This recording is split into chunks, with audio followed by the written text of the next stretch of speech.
Hello friends, welcome back to our YouTube channel How to Guide. Today in this video let's learn about how to create hyperlink in Discord chat. So let's get started. At first let's get into Discord app. So here it is. Now we need to go to any chat. So let's go for this one. And in message we can simply type squared bracket and add any name you want to add and close this with a squared bracket. After this, start a parenthesis, that is small bracket, and add the link here and close this with the parenthesis and click on send.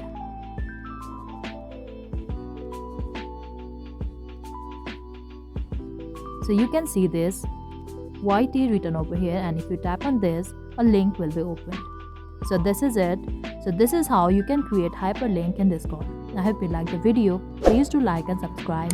Thanks for watching.